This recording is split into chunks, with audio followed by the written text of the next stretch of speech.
En la sesión anterior platicamos un poco sobre figuras planas. La geometría plana trata sobre formas planas como cuadrados, círculos y triángulos.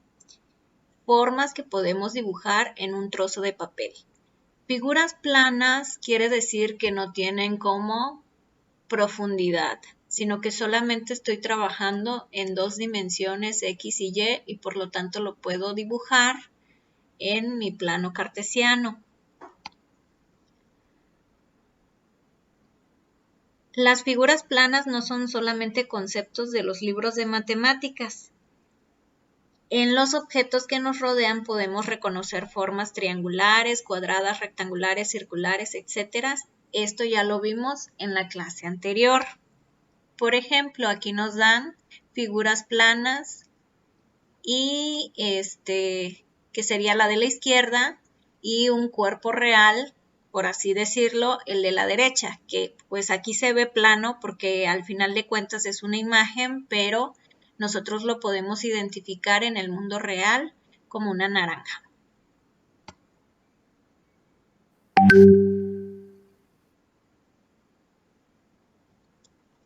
Aquí nos mencionan lo que yo ya les dije, que las figuras planas se diferencian del mundo real o del mundo de los cuerpos en el espacio porque solamente ocupan una superficie en un plano y no ocupan un volumen.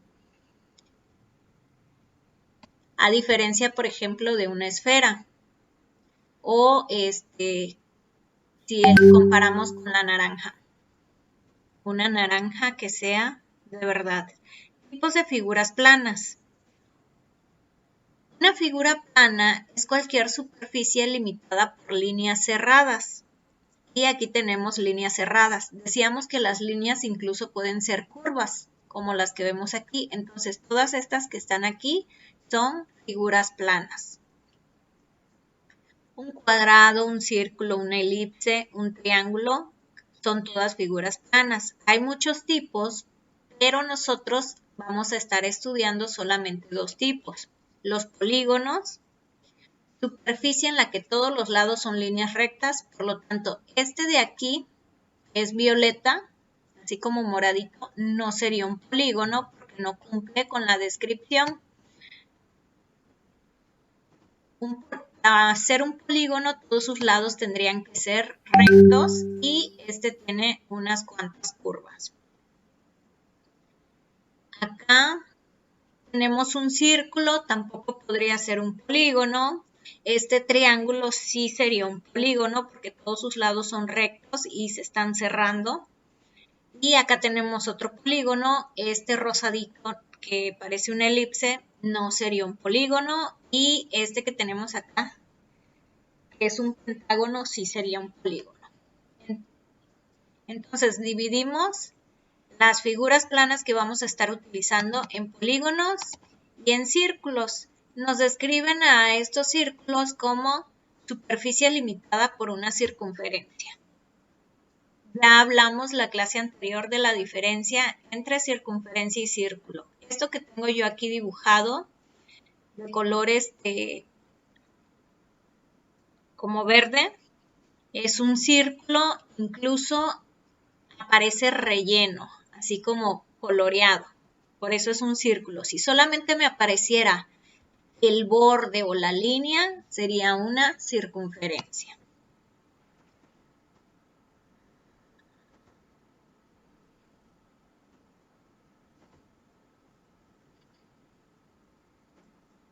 Y de teoría, pues nosotros ya estuvimos repasando un poco sobre lo que es la recta. Es una línea que no tiene ni principio ni final, es decir, es infinita. Una recta es infinita. Por eso una recta se dibuja así o se traza de esta manera. Un punto lo represento así tal cual, como un punto con una letra mayúscula. Este punto, por ejemplo, se llama A. Y aquí se ve como muy negrito para poder resaltarlo, poder identificarlo. Semirrecta. Semirrecta viene siendo como la mitad de una recta. Entonces, como va a ser la mitad de esa recta, sí vamos a tener un punto de inicio, pero no vamos a tener un punto final. Quiere decir que de esta parte sí está limitado, pero del otro lado va a ser infinito. ¿Se entiende eso? Sí. Ok. Segmento. El segmento, si se dan cuenta, cuando me lo dibujan con un punto de inicio y un punto de final. Segmento es, si yo voy a segmentar algo, es como tomar solamente una porción. Y si voy a tomar solamente una porción, entonces sí debe estar delimitado. ¿Y cómo lo delimito aquí en geometría? Lo delimito por medio de esos puntos. ¿Dónde están ustedes? Entonces tengo un punto de inicio y un punto final. Entonces, si en un examen la maestra me pone una línea recta que no tiene ni un punto señalado, ¿qué quiere decir? Que se trata de una línea recta, porque es infinita. Si me dibuja la maestra una línea recta, pero que tiene un punto que me marca un inicio, entonces se trata de una semirrecta. Si me dibuja una línea recta que tiene dos puntos, uno de inicio y uno de final, entonces quiere decir que se trata de un segmento. Línea poligonal no lo vimos nosotros en nuestros, en los conceptos que yo les mandé del PDF. Pero se trata de una línea continua, una línea tras otra, formados por varios segmentos enlazados.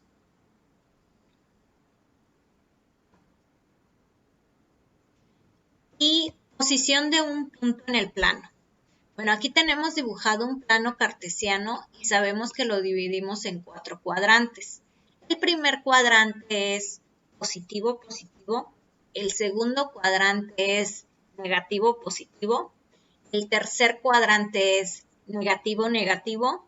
Y el cuarto cuadrante es positivo, negativo.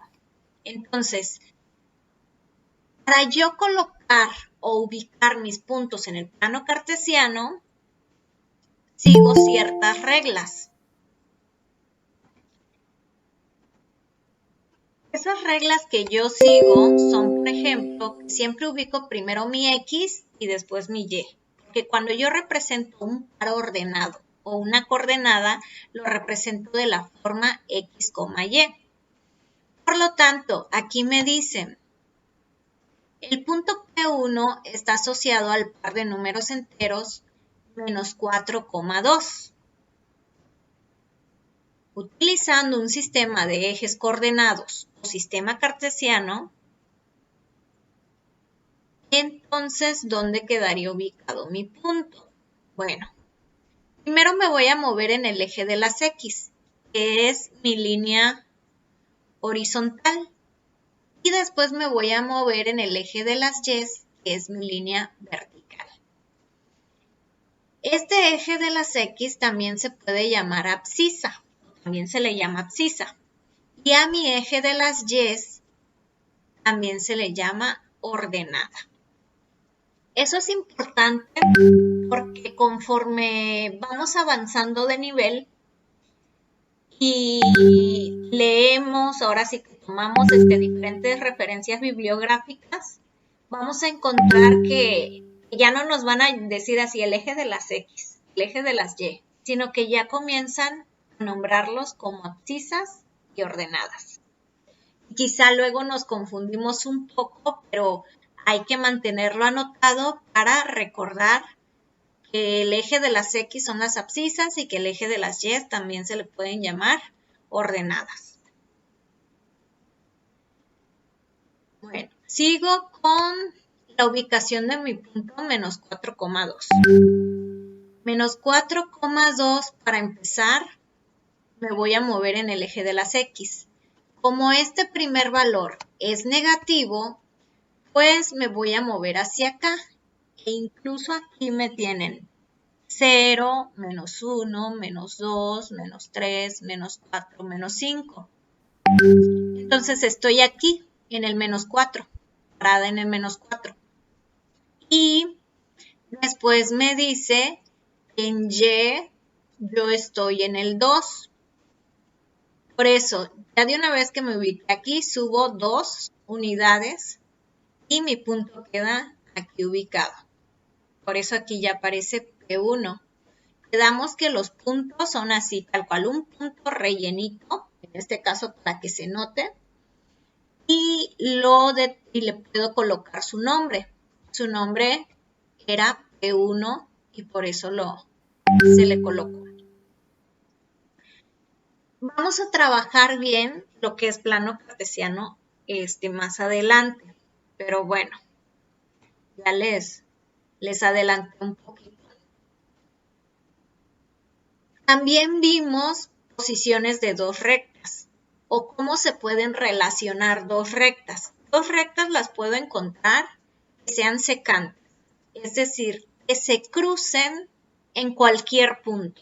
Aquí me lo ponen más o menos en medio, pero incluso se podrían estar cruzando por acá. Si se estén cruzando, van a ser líneas secantes. Líneas paralelas. ¿Recordamos el meme? Vamos a buscar meme de líneas paralelas.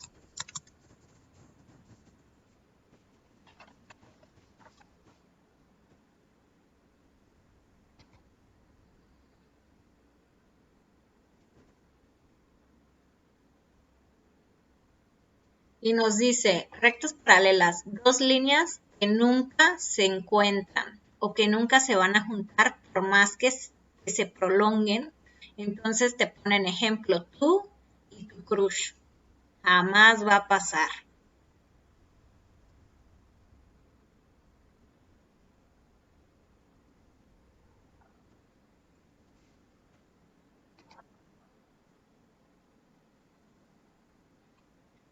Vamos a regresar acá.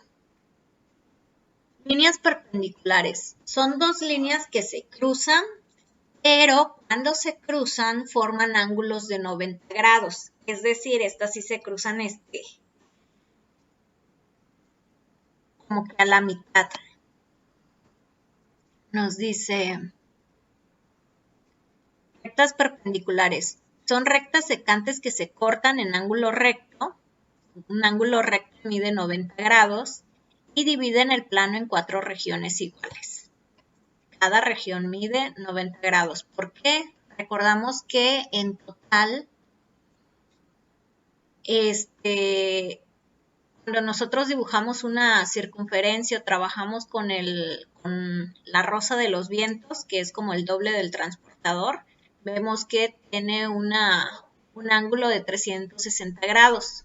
O en la actividad que ustedes hicieron sobre clasificación de ángulos, el ángulo completo es de 360 grados. Entonces, si lo voy a dividir en 4 partes iguales, cada parte va a medir 90 grados.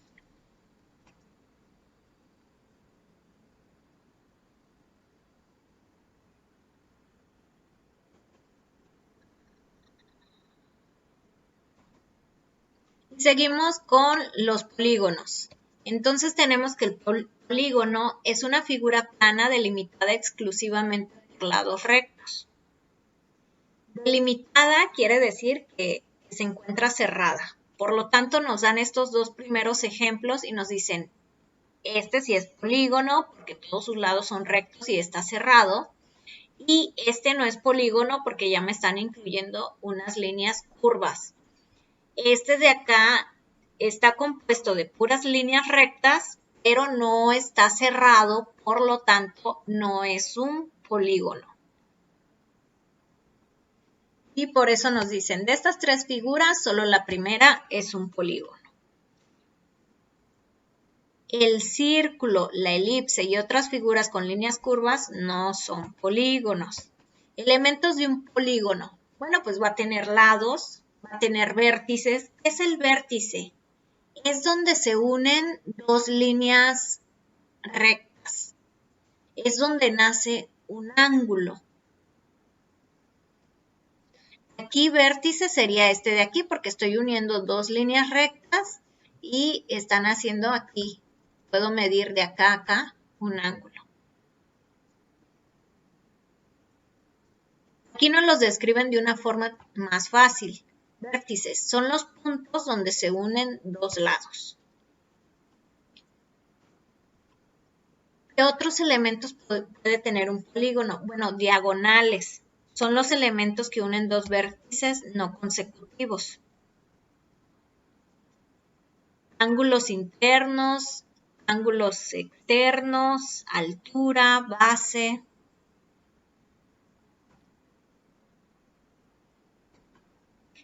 Y que nos van a poder permitir calcular lo que son las áreas. Y clasificamos los polígonos prácticamente para nombrarlos.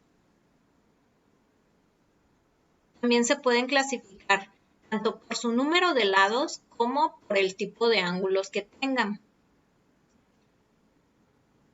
Y nos mencionan lo que son los polígonos regulares. Si todos sus ángulos y lados son iguales, entonces se trata de un polígono regular.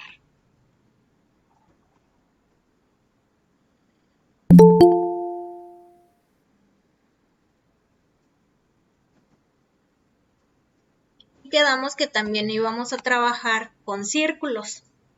Y de la circunferencia, ¿qué podemos decir? Bueno, que es una línea curva cerrada, es plana, y lo principal que describe una circunferencia es que sus puntos están a la misma distancia de un punto interior. ¿Y cómo se llama ese punto interior? Se llama centro. Si yo voy del centro a cualquier punto de mi circunferencia, se crea el radio. Y 2 veces el radio es mi diámetro. También puedo decir que el diámetro es una línea que divide a mi círculo o a mi circunferencia en 2 partes iguales. Y nosotros estuvimos trabajando con círculos, intentando saber cuántas veces cabe el radio en mi circunferencia. Y para eso hicieron unos experimentos.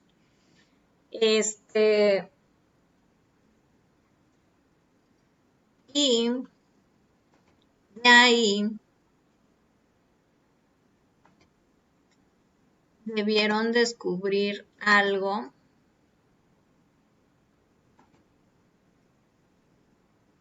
que es muy, muy importante. Bueno, los voy a dejar a ustedes que comiencen a participar con lo que descubrieron en la tarea que les quedó, la relación, lo que investigaron sobre la relación que existe entre lo que es el pi, el valor del pi y del radiano. ¿Dónde los tengo? Están.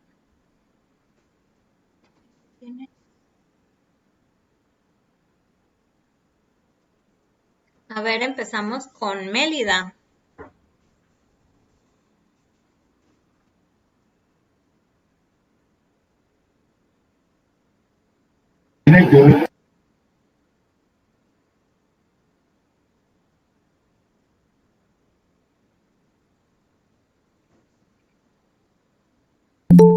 Bueno, profe. Sí.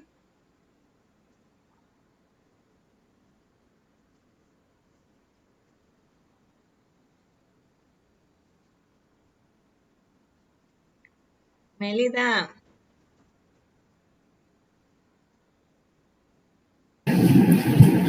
Yo, profe, entendí que el radial representa el ángulo central en una circunferencia y abarca un arco cuya longitud, es igual al radio.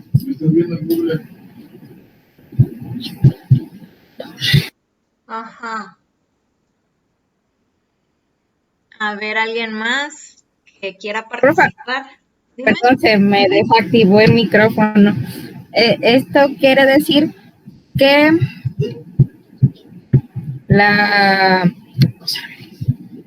el arco debe de medir lo mismo que el radio del radio de la circunferencia, perdón.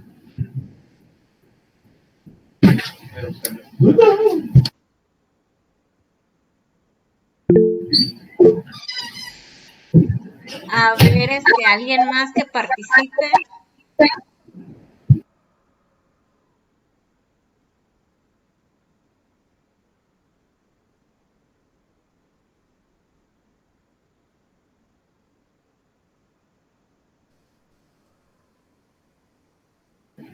Se me pasa, profe. A ver, Basti. Ah, bueno, a ver, Eduardo Ramos Alamilla.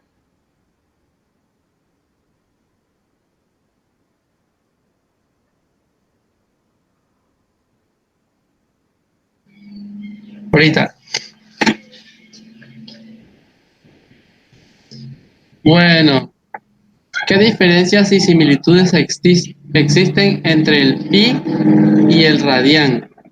Todos sabemos que el valor del número pi es 3.1416. Esto es debido a que la relación entre las longitudes del diámetro y el perímetro de la circunferencia, la proporción siempre dará el mismo valor. Tomando un metro de construcción, medimos el diámetro de una llanta. Posteriormente, medimos la circunferencia del objeto y nos damos cuenta que el valor es algo mayor a 3. Nos queda sobrando un pequeño tramo de la circunferencia, longitud, que llamamos x. Es el valor menor a la unidad, que es difícil determinar con exactitud. El radián es una medida de ángulo en cual se toma el radio del círculo como referencia. El grado sexagesimal basado en una división de 360 grados sería proporcional al radián por un valor de 2 por pi dividido entre 360 grados. Ejemplo, al hacer rodar la llanta sin deslizar, la rueda correrá una distancia igual a la longitud de un sector de su circunferencia. Esto significa que para dar una vuelta completa la llanta debe rodar 2 por pi radianes, es decir, aproximadamente 6.2832 veces la longitud del radio.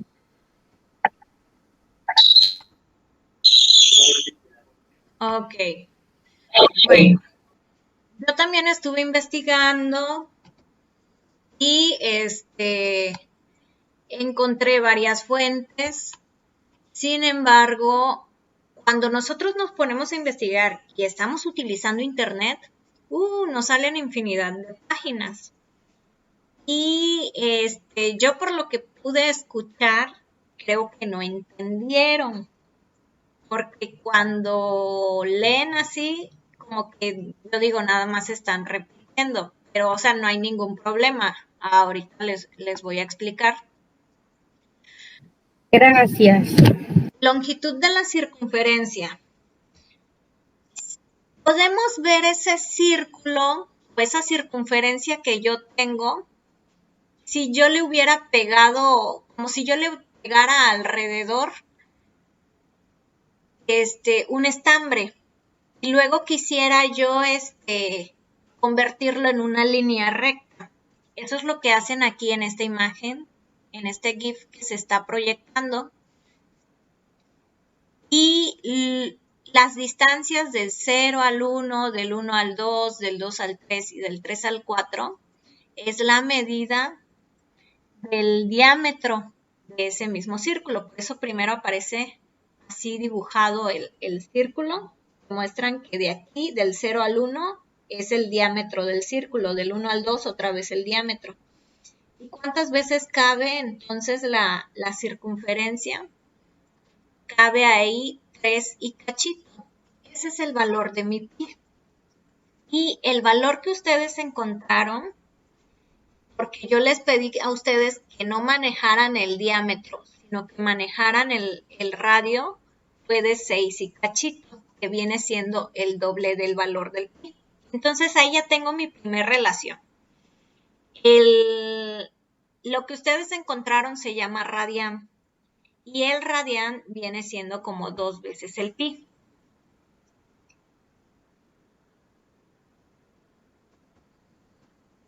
Y encontré una definición que me gustó mucho y es la que les voy a presentar ahorita. El radián, al igual que el grado sexagesimal, es una unidad de medida de ángulos. De hecho, es la medida del ángulo plano del Sistema Internacional de Medida.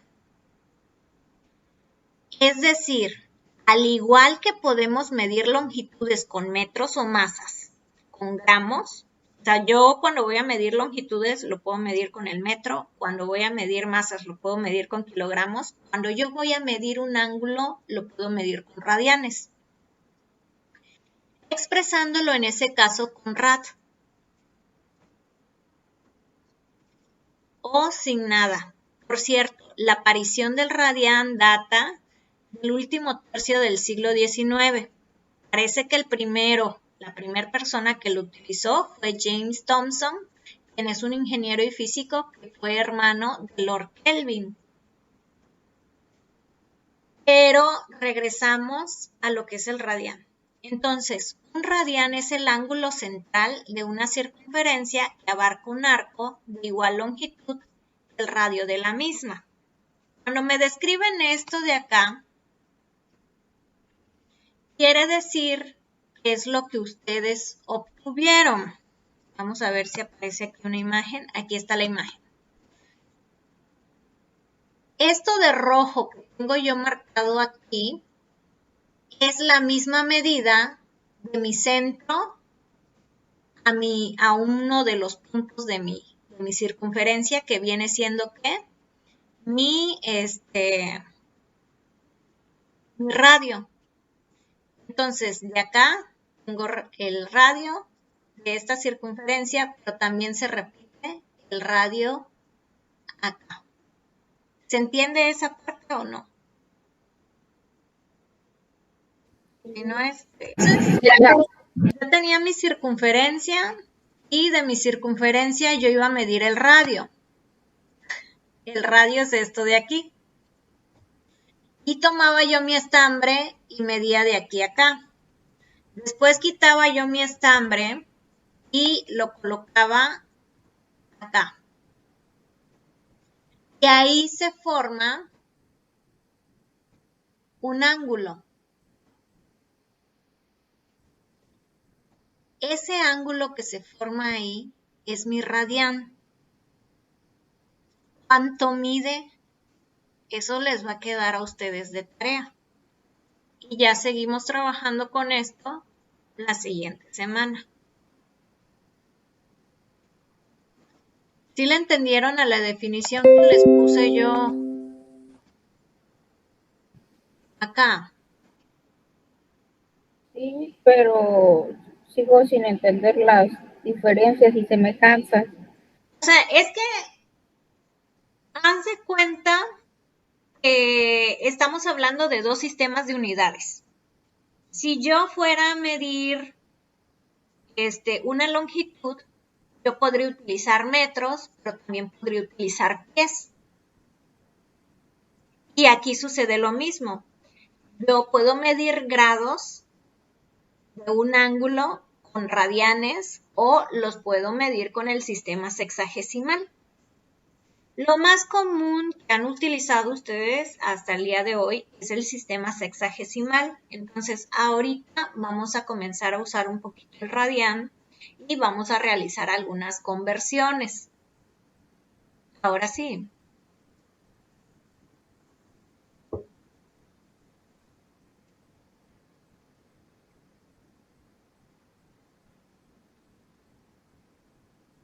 ¿O no?